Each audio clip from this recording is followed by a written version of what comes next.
En septembre 1939, l'armée française a semblé être un bon match pour l'Allemagne. Après tout, la France avait un empire beaucoup plus grand, plus de chars, de meilleurs canons anti-chars, plus d'avions manœuvrables et 2 fois plus d'hommes. Et pourtant, en seulement 6 semaines, la Wehrmacht a mis la France à genoux dans l'une des défaites militaires les plus humiliantes de l'histoire du monde moderne. Alors, qu'est-ce que s'est passé?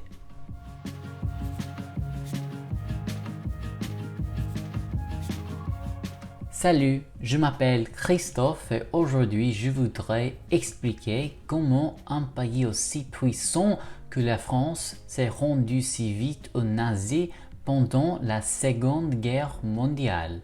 Pour un certain contexte, en septembre 1939, les Allemands ont envahi la Pologne, concentrant la Grande-Bretagne et la France pour finalement déclarer la guerre. Il n'y avait plus de place pour l'apaisement maintenant. Ce qui suivit fut la drôle de guerre, la période de 8 mois au cours de laquelle il ne se passe pas grand-chose. Mais ensuite, le 10 mai 1940, les nazis ont commencé leur campagne contre la Belgique, le Luxembourg, les Pays-Bas et la France, battant tout en moins de 2 mois. Mais l'un de ces pays, au moins du XXe siècle, n'était pas comme l'autre. Alors, comment expliquer la France? Eh bien, comme c'est souvent le cas dans l'histoire, la réponse est compliquée. Si vous posez la question au maréchal Philippe Pétain, le chef du Vichy-France, il vous dirait probablement parce que la Wehrmacht a tout simplement submergé une armée française faible. Mais ce n'est que la moitié de l'histoire. En effet, la Blitzkrieg, la guerre d'éclairage des Allemands, a dévasté l'armée française et les nazis ont habilement contourné la ligne Maginot en envahissant la Belgique.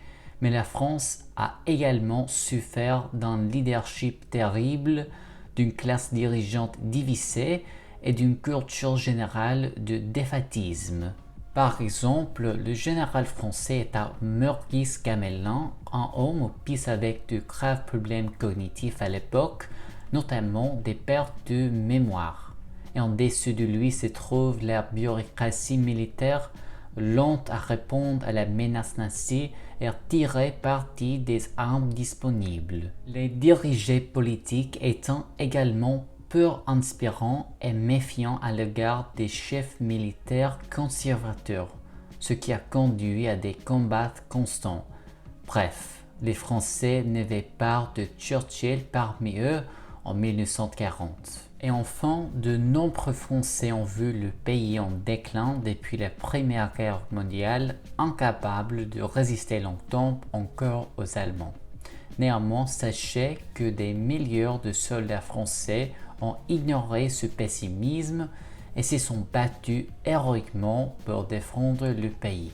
Ainsi, malgré la possession d'équipements comparables, une combinaison de léthargie, d'incompétence, de désunion et de cynisme a conduit à la défaite ignominieuse de la France contre l'Allemand. En d'autres termes, le leadership et le moral du public étant plus déséquilibrés que l'armement. D'accord, c'est tout pour aujourd'hui. Comme toujours, je veux améliorer mon français à travers ces vidéos, alors laissez vos conseils dans la section commentaires s'il vous plaît. Mes sources sont dans la description et avec cela, merci beaucoup d'avoir regardé.